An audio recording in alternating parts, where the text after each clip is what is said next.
All right, so let's get started. First thing is introduction. So we already see from today's tutorial about where's the logic programming idea coming from. Basically, it's turning a unidirectional function into the bidirectional relation. So function from the mathematical definition is like one-to-one mapping. So we can have the input and output goes to one directions. But for relation, we have one-to-many or maybe many-to-many. So that's what we call it bidirections. So in logic programming, there's no input or output. It basically is just relations. So Prolog, everyone knows about it, is one of the example language. It's based on two algorithms called unification and the resolution. Today, our work basically is focusing on how to extend the unification and the resolution to give you the support of the stable model semantics. Okay, so this is an example used everywhere. Like Will said, it's hello world examples, the Prolog append. So most of the time you will see the first, upper one versions. So it have the base case and the recursive cases. So the basic case say, okay, when empty list is there, so we unify with those two things. So this is a syntax sugar about unifications. You can write in the Prolog. Then the second line, this is also the syntax sugar about break down the list into head and tail. And this is the second parameter, and eventually we assemble these two things together. So that's why I write down the unification specifically here to help us understand later on. Okay? Then the researcher, in history, researcher believe function language should be used for implementing such systems. But I don't know why there are some deviations. It goes on a different route. But that's why, miniKanren', I'm a believer in here. We want to use the functional language to build logic programming or maybe relational programming systems. So some systems like miniKanren', log_lisp have been developed over the years. Let's look into how the append is work in the miniKanren'. So miniKanren' append, though, we already saw this this morning. On the left-hand side is the miniKanren' version. Right-hand side is the Prolog version I just showed. So we can see some connection. This in Prolog may make it a very concise syntax, but the behind the scenes is still the same. So first we can look into two clauses, base case, recursive cases. Then for the miniKanren', we also have cond. We have a base case. It basically saying the same thing when the input list is empty. We unify in S and the output. So it's the same thing for the second part because we don't have the syntax sugar H vertical bar T to break down a list into the head and tail. So we have to write it specifically saying, okay, we are creating 2 or 3 fresh variables is a head and tail. You can see in the miniKanren' versions, this line car row, so basically it's breaking down the list into the head and tail. This is the input list, right? First parameter breaking down head and tail. Then we do append. We append the tail with the second parameter, and we get the result. Then the last step, okay, same thing here because Prolog is a syntax sugar. We're combining the rest and the edge into the answer to output. So in the last step in the miniKanren' version, we have to consoles head and rest into the output. Okay, so this is just simple connections. And then later on, I will show more connections between miniKanren' and logic programming. So from that example, you can tell basically miniKanren' replicated the essence of the Prolog using macros. It's one nice feature I really like in Scheme. I recently found out it's not all the functional programming have these features. Using macros to create a static search string connected through the continuations. This is the second features we want to focus on because our algorithm is modifying these continuations a lot. Using macros, modify continuation. Still forming a search string, but this time, because we want to do non-monotonic reasoning, we are turning the static search string into kind of a dynamic ones. Okay, so this is the main idea. Then this syntax level, we can see, okay, they are the equivalent Prolog, miniKanren'. What's the semantics behind these two systems? The declarative semantics underneath This we call monotonic reasoning is minimum model semantics. So basically, minimum model semantics is like, okay, we assume this goal is true, and we try to use minimum amount of the truth variables to make the whole programs hold, like to satisfy the whole programs. Now, still back to 1970, maybe 1980s, because the monotonic reasoning achieved a huge success. Then the researchers in logic programming community start thinking about like, okay, how about we add one thing called negation into a logic programming? It will give you more expressiveness to the program. You can express more problems, solutions in logic programming. Then we open up a new word called the non-monotonic reasoning. It basically, because the negation in there will create some contradiction. So we can think about the monotonic reasoning. It's like as the search goes by, the truth goes, we accumulate it, goes monotonically, or not monotonically. And we introduce the negation at some certain points. The model we obtained, we call it stable model we obtained, it will goes down. Okay, so just high-level overview of it. So once we have this negation, as I have mentioned, for monotonic reasoning, we have minimum model semantics. With the introduction of negation, so this is one of examples. Back to 1970s, people using a two-person game. For example, okay, in the game series, we want to think about, okay, what's the opponent will think about my moves. Then I need to think about, okay, my opponents will think about my moves. I need to think about these things. Then this is a very simple game. So it's showing a status like, okay, the winning position. So if we have two players, Alice and Bob, playing this game, the winning position is defined as, okay, there is the move that will make the opponent has no move. So for example, if I'm Alice, I want to make a move. So if I choose the C as my starting point, I make a move going from C to D, then it's Bob's turn. Bob cannot go anywhere. So he lost, Alice won. Okay, so in here, we can see, okay, this is definitely the winning position. Then how about this? When Alice goes from like here, Bob go back and forth, we need a semantics to define this kind of behaviors. Okay, so this one negation, and this is what we call the loop. Later I will formally define, okay, what's the loop in the normal logic program. So eventually, the stable model semantics is a generalization of the minimum model semantics. We will see, okay, why this is the generalization of the minimum model semantics. Because from the declarative semantics definition, you will see there's one step trying to verify the model you obtain from the things called radar. Actually, it's the minimum models of the radar program. All right. So because of the stable model semantics being developed, and later on, people were coming up with all different constructs, not only just the prologue. They extended the prologue with some other rules, like constraint rules. What else? Yeah, anyway, it added a lot of other rules into a system, forming up a new language programming paradigm called answer set programming. So with the help of answer set programming, the ability for the programmer or the user to encode in some solution for the NP-hard search problem becoming possible. So like multiple tons of application being created since then. We can see some about nurse scheduling problems, modeling living system, train table arrangement, and other hybrid problem solving approach. It's mainly because, okay, well, when we are doing planning or scheduling, they have a lot of conflict or maybe contradiction for human beings. So for example, I may have some activities, I don't want to work with some people. I can specifically state these things. Okay, this is my availability, and let the computer to generate a perfect solution for us. Also, like some application like flight route arrangement system, like last winter, the Southwest had a meltdown. The same thing behind it. Just because like a sound constraint cannot be satisfied, it just propagate and break down the whole systems.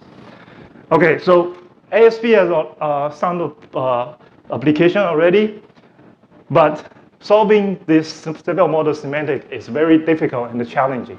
That's why we can see some solvers are shifting from the top-down, as we mentioned, is the resolution and the unification approach, into a kind of bottom-up grounding and the constraint propagation approach. Okay, so doing the bottom up, yes, it gives us some like performance improvements to solving these kinds of problems, but this grounding steps actually is a heavy memory, it creates a heavy memory footprint. You have explosion issues in there. That's why like people always greedy, they want both. I want it fast, want less memory. So some researchers start thinking back, okay, how can we go back to the top-down approach? We save some memory, and we also maintain a good solving performance. Yeah, and we observed that, okay, no such ASV solvers actually is implemented in the functional language, like the miniKanren for in the scheme, and using this top-down approach. That's why like we are here, we developed the stable Karen to bridge this gap. Okay, so we realize that constructs like we mentioned, the macros, continuations, can help us to solve normal logic programs. And basically here I try to show how these two things can help. Then also miniKanren provide a very easy access to the underlying unification and the resolution, make the changes like to implement our algorithm into it easily. So overall, this is a relationship. We have like two domains of the languages. Like some solvers may implement in like Python, Java, C, or C++. It's a non-functional programming domain. Previously had Prolog, then extended into like a ASP system, like Lingo, basically built on the C++, SASP on the Prolog. And in functional areas, we have miniKanren. So Prolog, miniKanren, they are equivalent to each other. So here, like this is our stable Karens. We extend this to miniKanren, and it's equivalent to the answer set or the Klingo systems in the non-functional programming domain. Okay? Oh, good. Now, second part, some background and related work. First, let's take briefly look into the functional programming and miniKanren. It's a quick review. This is our understanding or our feeling about like, okay, what's the benefits of using the functional languages. We realized, okay, macros make the code look very simple and concise, and some immutable variables leads to fewer side effects, so less bug, easier to debugging. And the last steps, even though like each small piece of the function looks very simple, but we can use the combinator to combine them into complex features. Then quick overview about miniKanren. I'm assuming everyone already knows about miniKanren. It's a huge family and already have multiple host language implement the miniKanren ideas. So miniKanren is a system that shows a way to build features of logic programming, especially relational programming, atop of the functional language. And in this case, we really obsessed with the original implementation hosted on Scheme. Many features from schemes help us. We are using the core implementation. This implementation, as this morning, we already introduced, have like three key constructs from the logic programming, equal sign for unification, fresh means the existential, and condy for the disjunction. Then we have additional one run interface. Don't have the conjunction because the flow we are executing basically is the conjunction. Then this is the definition in miniKanren. They use a special syntax notation to define the lambda g at to represent the internal goal definition functions. So usually like it maps one substitution into the order sequence of 0 or more substitutions. So we are heavily relying on like making changes to the continuation of this lambda g at, as well as introducing more macros on top of it. So make sure like you remember this, even though it's simply just return the lambda g at into lambda, but it's just telling the user, okay, this is the goal function definition. We are focusing on the goal function. And next time we are trying to connect, okay, the relationship between this goal function to the predicate in the logic programming. So if you are using other implementation of the host language of the miniKanren, make sure you find the right target, then later maybe you can implement the stable model semantics into your miniKanren. All right, finish the review about functional language and the miniKanren. Now let's take a look into the logic programming and the stable model semantics. First, we need to have a proper definition about like what is the normal logic program. So on the left-hand side is the definite program, or the prolog is using. So for a definite program clause, it usually looks like, okay, A is the head, and then we have B1, B2 till the Bn as the body. All these things imply A to B2.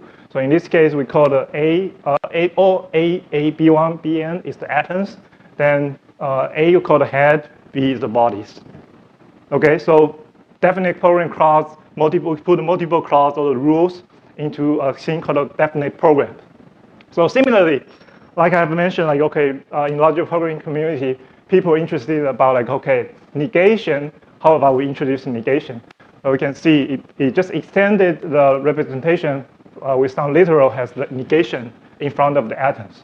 So going from B1 to Bn, we have not Bn plus 1, not Bn plus 2, until not Bn. So this is normal program clause. So put everything together, we have normal program.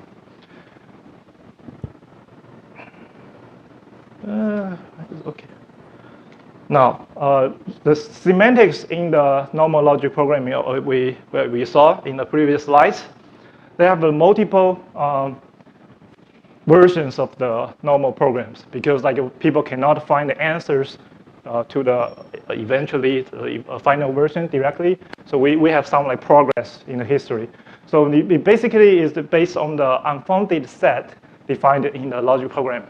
So it means like, okay, it's a set of atoms. They are forming a cyclic in the program. So this is the loop definition. And based on the unfounded set is a loop. This relationship between the loop and the negation, we can categorize the normal logic program into 3 versions. The first version we call the tight programs. So it basically, given a normal program, it is tight if there is no unfounded set. It's like there's no loop in there. Okay, we can have negation, but it cannot be showing some loop into it. So Clark, back in 1978, came out with the negation as a failure and a nav, and the Clark's completion was an attempt to define the semantics for these tight programs. Okay, then later we will say, okay, how about we have some loops? But these loops cannot interact with the negation. So still, given a normal logic program is stratified, and if the loop do not contain any negation, so we can have a negation and the loop in between, negation loop, but these 2 things cannot mix up together. Then the well-founded semantics by Alan Van Gelder et al. Was the attempt for this like non-tight but stratified programs. And eventually, like we come into the ultimate goal. Okay, now we want to remove all the restrictions. The programmer, the users can write whatever way you want. You can mix the negation and the loop together, like in the 2-person game. Then this is stable model semantics by Michel Gelfand and Vladimir Lifshitz, seen as the generalization of the normal programming semantics. Okay, we talk about the stable model semantics a lot. What is exactly about the stable model semantics? We can take it into the declarative semantics definition of the stable model semantics, which is like given input program P, the first steps in the stable model semantics is that you want to get a propositional image of P. So a propositional image pi actually is obtained from grounding each variables. So we saw these things a lot, grounding. So we're turning the predicate version of the logic programming into the propositional form. So after we obtain this pi, we have a propositional image. The second step is that we want to enumerate all interpretation I of pi. So for example, if pi has like n atoms in it, we will get 2 to the power n interpretations in it. And the third step is like, okay, we already have this interpretation, and we want to using each of these from I to create a readout program. And to verify that M is the minimum model of the readout. That's why we said, okay, stable model semantics is a generalization of the minimum model semantics. So here is where the minimum model in it. So to create a reader program is also very simple. We just replace whatever negative, like a negation, show up in the program. So for example, in this case, not bi in a rule with button if bi is part of the interpretation. Okay, otherwise we replace it with top. Once we have a reader created, it's negation free. So boom, we can use just Prolog or whatever things to solve to see if the unique model M prime, if M and M prime they are equal, we call M is the stable model of the original program P. Okay, so from the declarative definition, we can derive a nice property about the stable model semantics. So from stable model semantics, we will see the relation between the stable model of pi, the propositional image, and the minimum model of the reader. So we will say pi and M to be the interpretation. M is the stable model of pi if M is the minimum model of the reader pi M. So stable model semantics will consider if there is a minimum model of the corresponding reader program to be one of the program's stable model semantics. So this will be our goal. We try to implement the top-down solver to obtain the minimum model of the reader program at the same time, like simultaneously. We have a reader program, and that model is minimum, then that's the stable model of the original program. Okay, all good? Now let's look into some examples of the stable model semantics. So for example, like we have one simple program, P12, written in the logic programming form, and we have one inference rules. Okay, PXY and not QY derive QX. So here's the negation. Then we can see the domain of the X and Y is the 1 and 2 respectively. So we can create, like we mentioned, we ground it into the propositional image. So in the propositional image, this is already grounded term. There's no variable inside. We copy it, the same thing. And this is the variables we want to replace with the whatever domain value it is. Because in this case, it's very simple. We only have 1 and 2. So this is the ground propositional image. Then, because this is X, Y, and we have tons of atoms, 1, 2, 3 atoms inside. So we have 2 to the power 3, 8 kind of interpretations to the propositional image. Then we try to use kind of the, we need to enumerate through all different interpretations. So here we just use 2 examples. First is M1. So for example, M1 is the Q2. So basically it means that Q2 is true. So in the model, right? In the interpretation, it's not a model yet. And the Q1 and the P12 is false. Then we can create a reader using M. As we mentioned in the stable model semantics, if Q2 is showing up, so this is true, true. So not true, we place the button here. Okay, now we have the reader program. We can run it in Prolog or something to see, okay, what's the minimum model of the reader program? Because there is no negation inside. And we can see it's false, so Q1 cannot show up. It only has P12. So this is the minimum model we will obtain from the reader is the P12. Is it the same as the original the interpretation? No, this is the Q2, this is the P12. These two are different, so this assumption doesn't hold. M1 is not the stable model. Okay, then the second example is like, okay, let's pick another interpretation. Maybe it's P12 and the Q1. So in this case, Q2 didn't show up means that Q2 is false. So when we create a reader, Q2 is false, not Q2 is the top, means the true here, okay? Now, same thing, no negation inside. We compute the minimum model of this M2 prime. It is the same as M2, see, the P12 and the Q1.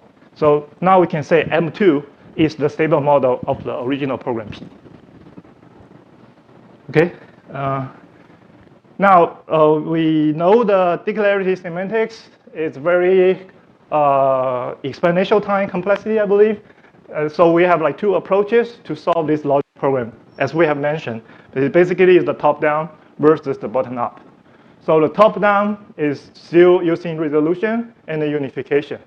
And for resolution, we already know, okay, we starting from the original beginning query code goes.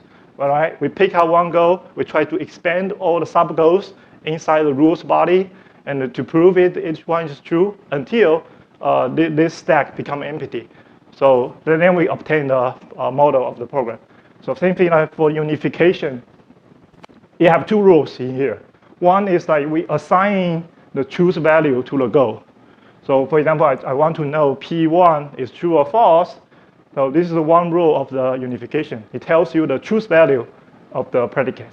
And another thing about unification is like it can bounded the value of the variables. So if Px, x can take 1 and 2, after the unification, x may have some domain of like 1, 2. We will look into the more detail about the unification and the resolution and the unification role later, and see how we can extend each rows to support the stable model semantics. Some like goal signature and how we use the signature to define the loop and to see if we encounter the loop later on. So still like talking some like history about like, okay, why we try to go from top down and we switch to the bottom up is the constraint. The main idea in the bottom up is that we can do constraint propagation approach. So constraint propagation, as we mentioned, achieve the good performance, solving time performance improvement. However, there's a grounding stage. So you leave the heavy memory loop footprints in there. So that's why, like, okay, later the Gupta et al. They introduced the co-inductive logic, co-LP, and the co-SLD resolution. But co-SLD produced the greatest fixed point of a program. Then later, Richard Min evolved the co-SLD with some negation and failure called the co-SLD NF to achieve a normal program solvings. So we believe we want to stick with the least fixed point of SLD, because this is a very nice property. We're assuming the minimum amount of goals, and also very close to the stable model semantics. And we believe the transition from here to stable model semantics is simpler. So therefore, like in contrast to the co-SLD and the co-SLD NF, our algorithm still produce the least fixed point as the original resolution, and focus on adding stable model semantics into the finite Hilbert models. So as we have mentioned, we want to add the semantics, make the changes to the resolution and the unification. Then we need to categorize the roles of the unification and the resolution played in the prologue. Then we can extend it to the features, right? So originally, resolution only has one rule. So you're just selecting some goals, assuming this goal is true. Eventually, it produces the minimum models. This one we will keep, and we'll add 4 more rows to the resolution. Then for unification, it has 2 more rows. One is to assign the choose value to a goal, and assign the value to a variables. So they have 2 things in unification. Then we will see like how the miniKanren, you're using one goal functions to achieve these 2 rows. Then we want to extend 1 more rows unification to produce the choose values under the negation, but it does not assign any variables to the values. So this is a very important assumptions. I will go into that later. Now is some like a connection between the logic programming and the miniKanren. So in true and false, so this is the, let's look into the propositional logic first. So in the, like I just mentioned, the unification have 2 rows. It actually coming from the function, okay, we extended the substitution set. This is how we assign the values, right? After we execute the unification, the substitution set will get updated. These variables will bound into some values.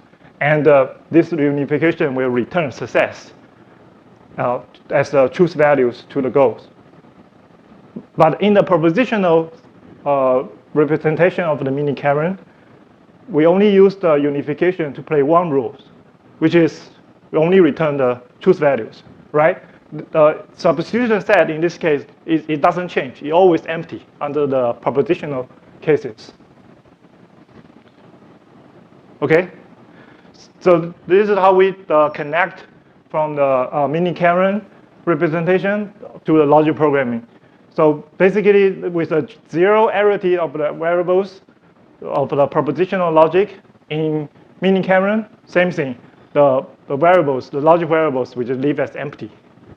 So this is one simple definition of the succeed and the failed. You can see the succeed and the fail, it doesn't take any input parameter or the variables. Okay, it only uses the unification to produce the truth values. So we try to unify two different values. Okay, we produce false. We try to unify two same values, we produce succeed. So there's only one rule is using under propositional logic. Then once we move into the practical logic, unification has one more job we can do. Is like, okay, I'll try to unify the variables with some values. This be achieved through the, like I said, the substituted set. Okay, one functions, two returns. As it successfully return is the truth values. You also have the substitution set updated. So let me see. Time is running out. I probably will skip this one. Just to talk about different representation of the logic programming in miniKanrens. And we briefly mentioned about the grounding. And why grounding will create a huge memory footprint. So for example, the last program, if we read them in the predicate versions, is very simple and easy. But if we try to ground each variables with the corresponding values, it will generate tons of the programs. Okay, so grounding is not good. We try to avoid. Now finally goes into our work. So the theory foundation and algorithm overviews. This is the property we just derived from the stable model semantics. As I mentioned, we want to produce the minimum model and its corresponding readout program simultaneously. Okay, we want to find the minimum model and the readout program simultaneously. Then the unification, the resolution, original goals, rules, we already mentioned. So here we try to let unification to do one more thing. It only produces the truth values for the negated unification. So it does not bind any variables to a values under negation. Then for the resolutions, we want to do four more things. First thing is we try to distribute in the negation into the unification levels. Then you also need to take some responsibility to produce the truth values once we encounter the loop. Okay, so unification cannot do the job for under loop cases. Then the third one is like we want to get the domain of the variables.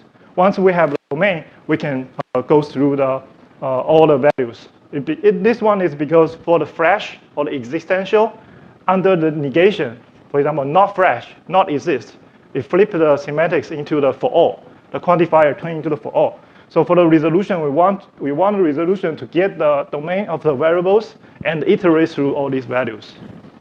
And the last thing is like we want resolution to continue execution even after we obtain the partial result. This one is because the NP-hard problems, there's no optimal substructures. Okay, so even though it's a partial result, we cannot guarantee it's a global result. So this is our system overview. We get a user input. This is all the user input. User can have defined the original program.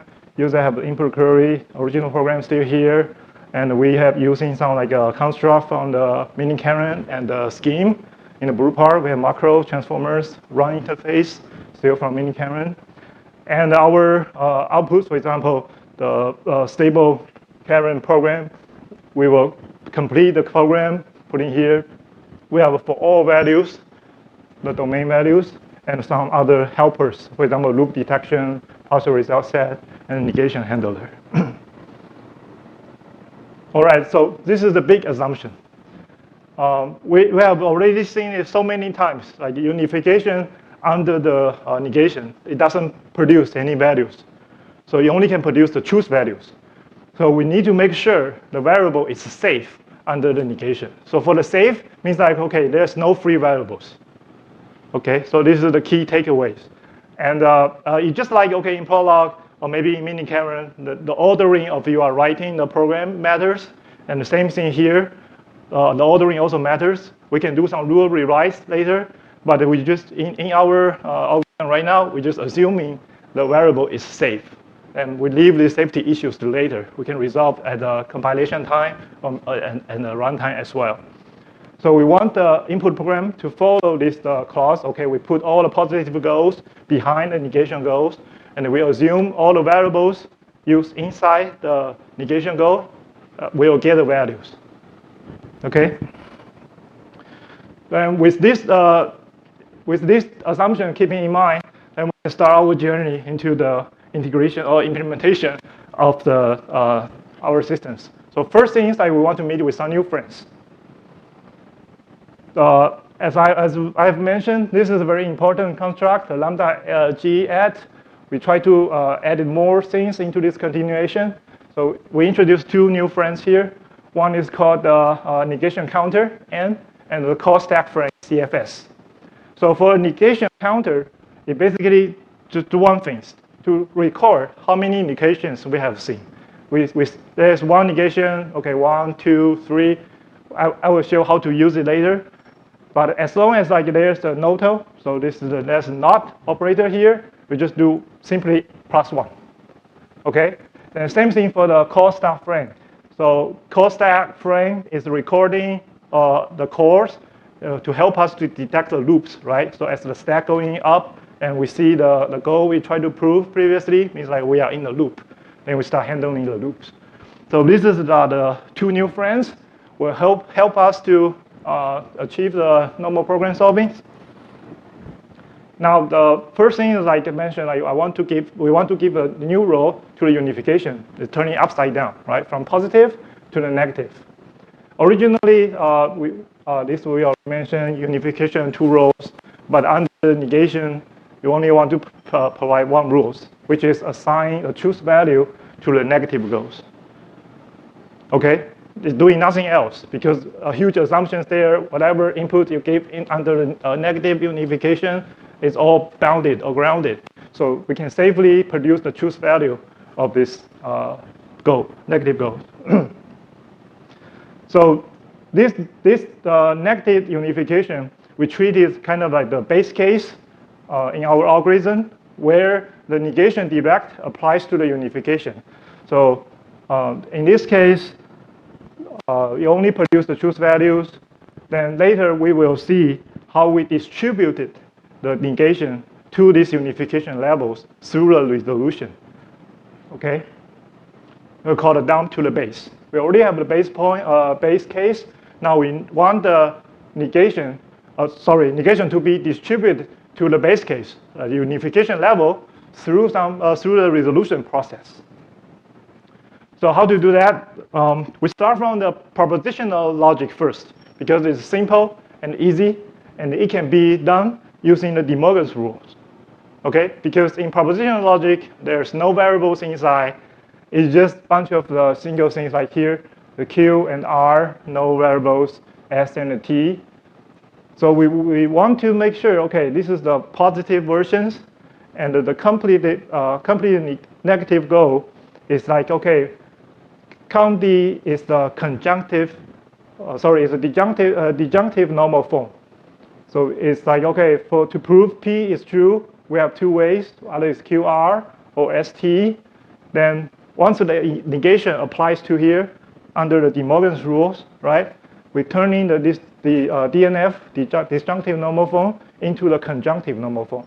See, this negation coming in, the count D is the disjunction, it becoming conjunction, right? We have 2 big conjunction. First one, conjunctive is the next one.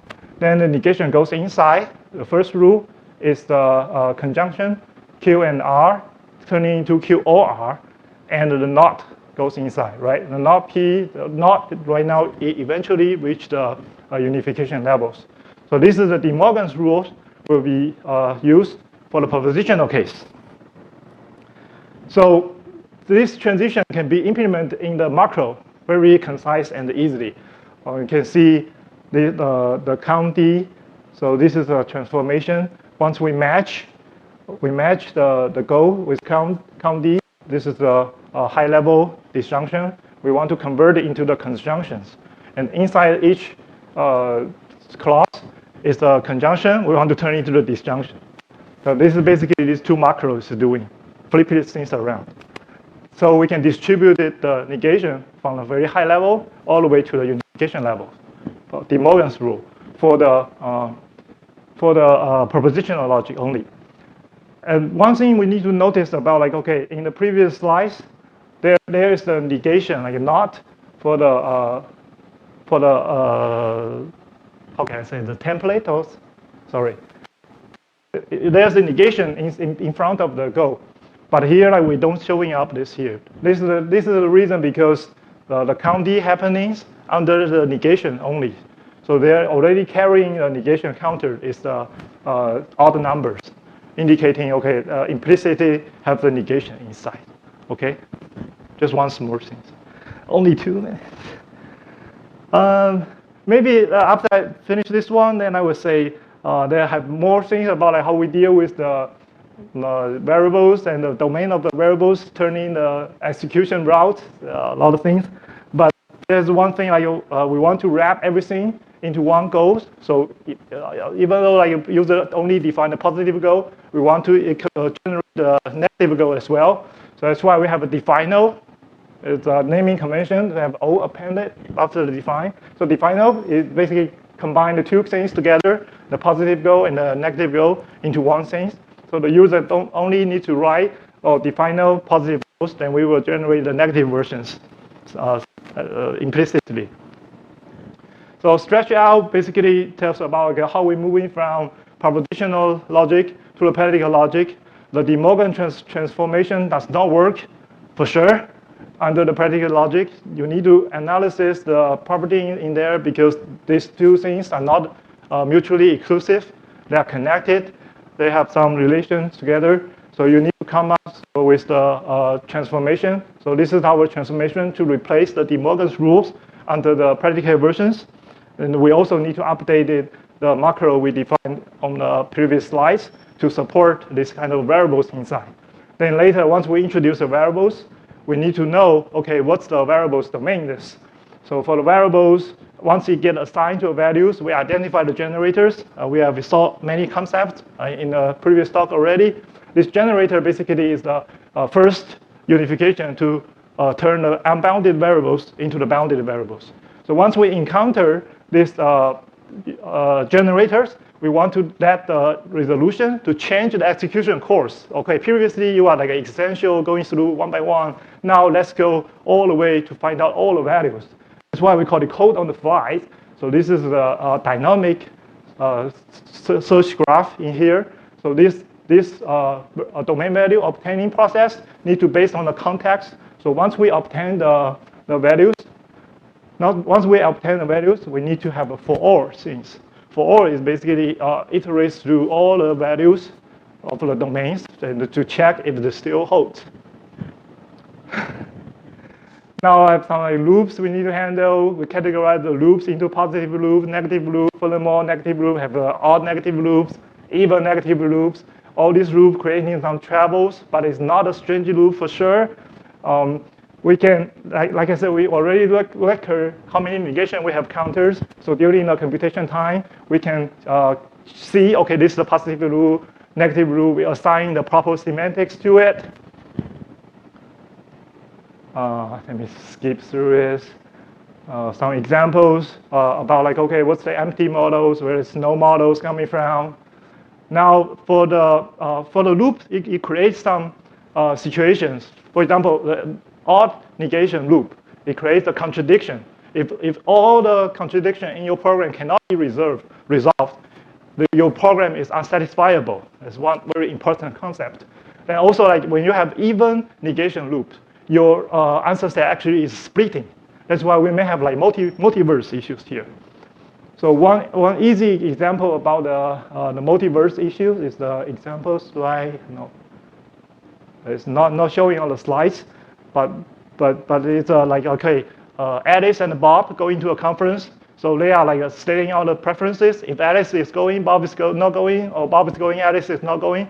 So this kind of like even loop over the negations, right? It will create splitting like two stable models. One is like Alice go, or maybe Bob goes. So we need to kind of use the partial result set to maintain the universe we already obtained. to make sure these two universes don't interfere with each other. Then this is the thing I mentioned, because the NP-hard properties in the problems, once the resolution already obtained one solutions, we don't want it to stop. You still need to check the rest of part of the program to make sure, okay, your partial result is the global result. Okay, then we're back to the game. Once we finish the implementation and the algorithms, we try to run the two-person game with the stable models of semantics behind, and we can able to obtain the results. Some conclusion in the future work. Sorry about running over the time. So overall, we're still using resolution and unification, but we just extended it, okay? Resolution got 4 more rules, unification got 1 more rules, and now we can have a stable model semantics in the miniKanren'. And we need to add a proof for the stable models algorithm we introduced here, and want to have some proof about a discussion about variable safetiness. So to prove about the stable Kanren algorithms, like I said, we can go back to the property of the stable model semantics and to create a proof from there. This is a more detailed discussion about like a variable safetiness issues, why we are writing different orderings. So for example, put a not here, and we cannot get a result. User have to specifically mention the values. Or like I said here, like we put a not at the end of the program, then we will be able to get a result. And some detailed discussion about variable safeties. We want to address that. And we also want to support, like I said, in answer set programming, it's not only just a stable model semantics, it also have like constraint rules, choice rules. Some solver will support infinite Hilbert models and some inequality constraint. It could be a future work. And also we want to have a bottom-up. This is a very nice algorithm, conflict-driven, no-good learning algorithm to the top-down word. That's all. Thank you, guys.